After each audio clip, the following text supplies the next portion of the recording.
Welcome to We Hear Her. I am Erin Trenbeth Murray. And I am Jennifer Bean. We're here today with another amazing woman who's sharing her story and insights to lessons learned. Welcome back, everybody. I'm Jennifer Bean, and today I'm here with Melisa Griffith. Melissa, could you introduce yourself for us? Yes, I'm so excited to be here today. Like Jennifer just said, I'm Melisa Griffith, and I'm the operations director for the Young Living Foundation. Who we love.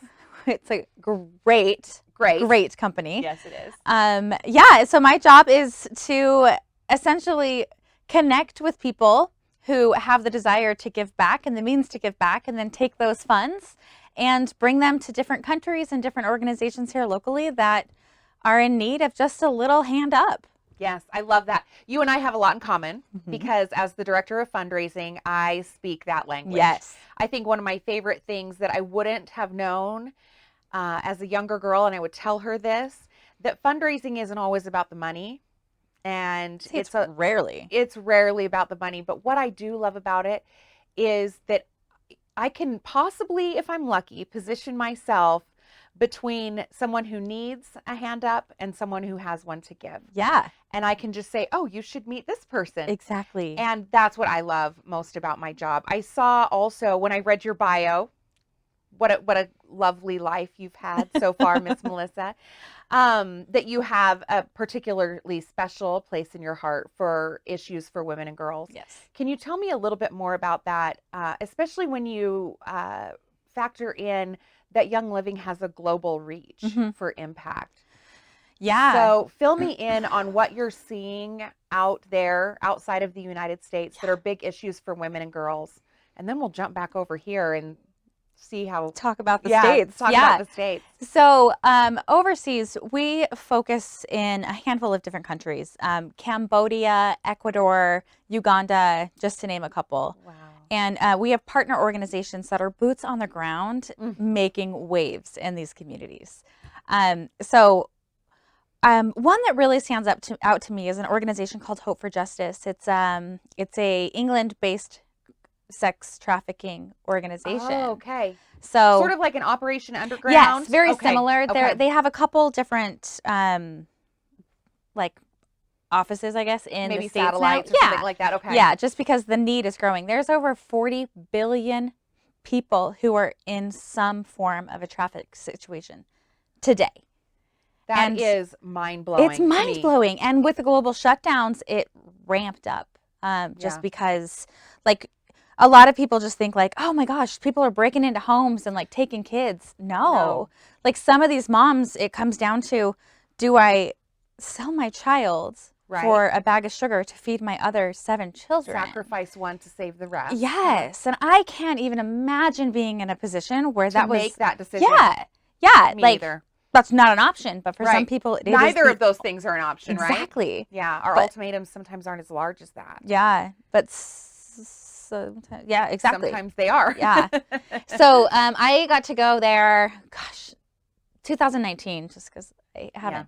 So I actually brought a group with me to explore one of their lighthouses, is what it's called. And it's the first place to go that people, when they're rescued, girls in between the age of 11 and 14, I believe, are rescued. And they call them a lighthouse? A lighthouse. I like that. I love that too. I want to get like a tattoo or something. You should. Something that signifies it. Yeah. That's it. And it's sort of like a safe haven for them while they're in transition. Mm-hmm. Yep. So the goal is always reunification. They want to reunite with the families, but if that isn't in the best interest of the child, they can teach them different trades. Like when we were there, we went to a bakery that is actually meant for, it's a social, I can't think of the term, but it's like a social give back. So they hire people who are in need while learning the trade. I understand what you're saying. Yeah. So there's sort of this intern process for them to learn on the job. Yeah. And use their skills, learn new skills. Yes. So, but oh my goodness, the first time I went, I came home and I was broken. Like these girls, they're shy and there's obviously the language barrier, but like the twinkle in their eye, I was just broken because I'm like, how is this happening? Yeah. After Is like this real? Yeah. In this day and age. Exactly. Yeah. So after like months of therapy, and some heavy bills later. Yes, I get you. I get you. I realized that even that one soul mattered. Like, so Yeah. my organization so far has donated almost $5 million to end trafficking within our generation. Thank you And I mean, to you and Young Living for that. it's amazing the opportunity that we have as such a large company to do something like that. Right. If we would have just spent $5 million on that one soul, it would have been worth it. Because Yes. every single person is just extremely important. So It just matters. yeah. So you travel a lot, and I'm as a fundraiser again, I think what a gift that is for you to see it firsthand. Yeah. So that you can come back and tell a story. Agreed. What is the story that you tell some of your larger donors about how their dollar makes a difference? So there was actually, do you want like an actual story? I do. Okay. Let's So get juicy. there was, let's see, last year in the States, I think it was like in South Carolina or something like that. Yeah. There was this woman, and so, all right, rewind. Okay. We'll start at the beginning. Okay. So when, after somebody has been rescued from a traffic situation, they go through like a whole rehab, they go through some care, therapy, all of the different things. It's life-changing, I'm sure. Yes. Yeah. And then the goal is always like, we don't want them to be defined by their past. We want them to overcome what has happened to them and move forward as a stronger, capable woman. Yes. And so not like wallow on what happened and that now becomes who they are. So Right. There's a woman who was back east somewhere, and it was February. It was either February or March, and a social worker came to her house and was like, "Her Christmas lights are still on. Why are her Christmas lights still on? We're busy." Yeah, and so she was like, most people actually take down their Christmas lights after Christmas. Yeah. And this woman like looks at her and she says, "This is actually the first Christmas that I've ever had with my son.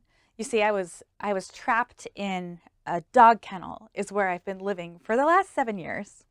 Oh my. And because of the work that Hope for Justice got to do and how they found her, or she's freed from that. And she's like, I want to make this Christmas last as long as I can." Absolutely. So like that, a simple like dollar donation or a $500 donation, Right. whatever people can do, goes to changing lives to the core of the human. Absolutely. I think that story is such a important reminder also that they're right in our midst. Yeah. These people that need help. Yeah. That need that hand to lift them up. Yeah. Yeah. It's funny, like, so I've been in this role for almost 4 years, and like I've always had a huge heart for like I'm the strangest mix of like big heart and like bold attitude, right? What if we like that mix? Well, I'm actually like figuring out that they can exist. Like you can live within that tension. Yeah. Yeah. Because like I don't know, like I've always had some form of passion in the work that I've got to do. Sure. And I understand like not everyone has the opportunity to work for a foundation or a nonprofit or has the desire to do so. Right. But like having that passion or something that you can make a difference. Mm-hmm. Like even if it's in your job connecting with somebody who just needs that connection. I just think like living with the goal of what can I do now in the now is just kind of becoming this heartbeat for me. Oh, So I love how you describe that, and I also it brings to mind the idea that what I found actually with women who succeed, and that is when you can actually be lucky enough to do the work that you are committed and called to do, and then get paid for it at the end of the day, and then maybe change somebody's life in the meantime. Yeah. With Women Who Succeed, it's been really cool. So I'm one of the mentors for some of the girls. You are, aren't you? Oh my gosh, they're so lucky. Do they know how cool you are? I mean, I'm pretty cool. I pretty much told them. No, it has, like, I have walked away from each one of those sessions just like humbled to my knees because I'm like, these girls are incredible. Oh, Like, I had to Google some of the things that they were even talking about at school because I'm like so out of it. But they, to see this future generation coming up and like the tenacity that they have inspires me to want to be better. right. So I just love like the give and take relationship with the mentor-mentee program. Right. It's been I'm amazing. so glad that you mentioned that, because we've, in building this initiative and all of these beautiful programs that we hope to offer for impact, the mentorship program has really been the backbone, really, of what we're doing, because that's where we really see that payoff, right? We have girls like you, women like you, with big personality and bold attitude and a huge heart. And you can see in these girls something that they may not be able to see. Yeah. Is there anything in those girls that reminds you of yourself, maybe as a young woman? That's a great question. Yes, I would say. One girl. I bet you have that tenacity that you mentioned. One girl in particular, like she's quiet until you get her talking, and I'm like, tell me more. But she's like in honors and like just slaying her education. And then when she found out what I was doing, her mom actually joined in because she's like, I want to know some details. Tell me. Yeah. But I found out like she's creating cards that she's giving to an organization who is sending to like prisoners or something. So they have cards that they can write to their loved ones. And I'm like, you're 16. Like, how are you so amazing? Did it cross your mind and be like, are you not going to the football game tonight? That's what I did when I was 16. Right? No, and she's like, she's taking the time out of her already crazy busy schedule as a 16-year-old adorable girl to like figure out ways that she can make a difference. I'm just in love. And so any advice for these girls, or maybe even the advice that you see you would have given yourself at that age? Yeah. I think 2 things. Number 1, fight to find your passion. Like, explore so much to figure out what you're passionate about. I didn't actually figure out what I was passionate about until I was like 30. I was just like shotgunning all these things right and left. Right. I hear what you're saying. And I can remember thinking passion and excitement were the same thing. Right. Like if I was excited about it, then you're passionate. Yeah. No, that's not it. It's not it. No, it's different than that. It's bigger than that. It is. It's like in your soul to do something. Yeah. Yeah, exactly. And then I think the second thing would be you're not alone. Especially in today's day and age with everything just being really polarized across the board, social media telling us that we're not pretty enough. Such divisiveness. Yes. And yeah. I like put the phone down, put your head up and see that you're not alone. Like there are so many people going through the same things. We just need that like vulnerableness and that realness with each other so we can like, we're the same, me and you. Like, let's do this life together. I love that. And you know what? I think sometimes what I see even in my own kids, when they put their phone down and look up and see what's around them, is that there isn't that much difference between you and I. Yeah. And that it's not quite as hard as we think it's going to be. Yeah. If we just start somewhere. Yeah. And maybe ask somebody to join us. Yeah. So you posted something on LinkedIn maybe a month, 6 weeks ago. I went into the archives. I know. I sure did. I researched hard for this. No, it came up on my feed and it has stuck with me. And every time I hear your name, I think of it. And it was, let's normalize not overworking. Yeah. Tell me how you are doing this. I think it's the reason it has resonated with me is because I'm trying to figure that out. Me too. Sometimes I feel like if I overwork, then I exceed expectations and really produce. Yeah. And yet no one knows like how exhausting that is when you go home and you have lost the balance to, get in a hike over the weekend or have dinner with your kids because you're trying to do it all. Yeah. And at some point you can't. You break. So you break. Yeah. And so how are you doing that? How are you navigating this challenge that you've even offered yourself on LinkedIn to normalize having a balanced life and, as a woman, as a leadership executive? Yeah. Yeah, Tell me I more. struggle, man. I struggle. It's tough. I posted it as a reminder for myself that Perfect. this is not okay. Right. Um, And it happens all the time. yeah, Yeah. and my job is so interesting as well because my job is also like my heart. And so, Me too. yeah, you Yeah. get it. So it's like an emotional give Right. everywhere you go. Yeah, which is amazing, but it's also that much more exhausting. And there's a flip side Yeah. to that. Yeah. So for me, I don't have a family yet. It'll happen. It's going to happen. Yep. But I know that my best self is when I'm not working these 70, 80-hour work weeks. Sure. And I do think there's something about a woman, like, for better or worse, we have this idea that we're supposed to be superheroes. Right. Which we are without overworking. Already. Yeah. We're already the hero, right? Yeah, I think you exactly. could bring that up. Yes. So I think like acknowledging that more hours doesn't equal better. Mm-hmm. You know, like there's been studies that have done on like the 4-day work week. That's actually saying if you give yourself this much time, Yeah. you'll get a lot done. Yeah. You know, so for me, something that I do is I intentionally schedule things. Like I intentionally schedule hikes in the morning on my calendar with some friends, or Good like for you. dinners or Top Golf or Right. something. So Yeah. I'm forced to leave the office, and I'm Yeah. hoping that this becomes a habit for me. So I'm like in the process of creating that habit of getting out of there by 5. I love it. Practice. Yes. Right? Yes. We Yeah. can all use practice. Yes. And I'm trying to live by this mantra that's created a little bit from your post. And that is, I need to do blank to show up as my best self at the office. Yes.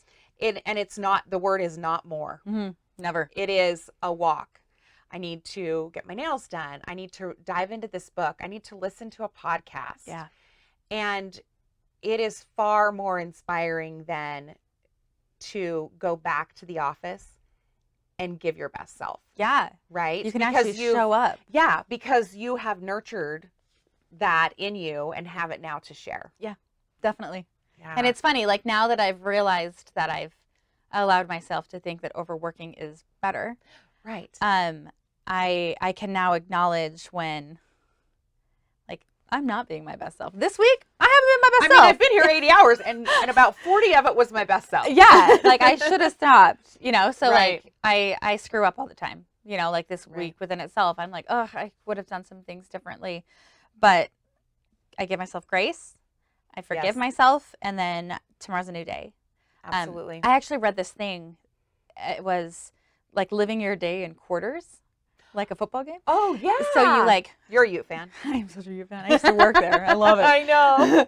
But it's like you reset every quarter. Like, okay, what happened this morning happened. Yeah. Celebrate your wins, move on from the losses, and then start over. Right. And I think like trying to do that where it allows you to do that hard reset. I like that. Yeah. I really like that idea because oftentimes, if you don't break it up like that, it's really hard. Yeah. It's really hard to see the small wins Yeah. or capitalize on a small thing to get a big win. Exactly. Yeah. And it takes a lot of intentionality in doing so. Right. But if we could all just pause and be a little bit more intentional, I think that the work that we would do would be even better. Even more life-changing. Yeah. It is. What do you have left to do? What don't I have left to do? Oh, good answer. I knew she'd bite. No, I mean, gosh, my professional growth, it's interesting. This is the first time in my life that I haven't seen a clear stepping stone to what my next career path is going How's to that be. feel? I'm anxious. Sure. Is your foot like hovering Yeah. over the running water? 'Cause And I'm you're like- like, where should I step? Yeah. Like I love what I'm doing. But like I'm not saying like my next step is to be executive director. Like I love what I'm doing.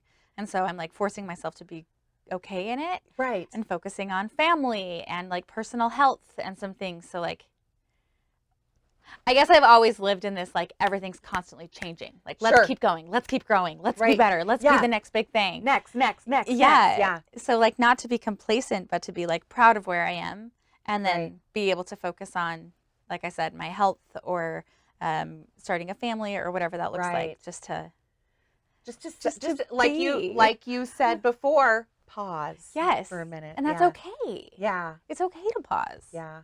Melissa, thank you so much for Thank sharing what you. you're doing for women and girls across the globe. This Oh. is amazing. I love that you have stories to share. and experiences and a big heart and tears to back it up. Thank you so much. So much. Yeah, Jennifer. it's been a great time. Yes. Thank you for taking time to hear her.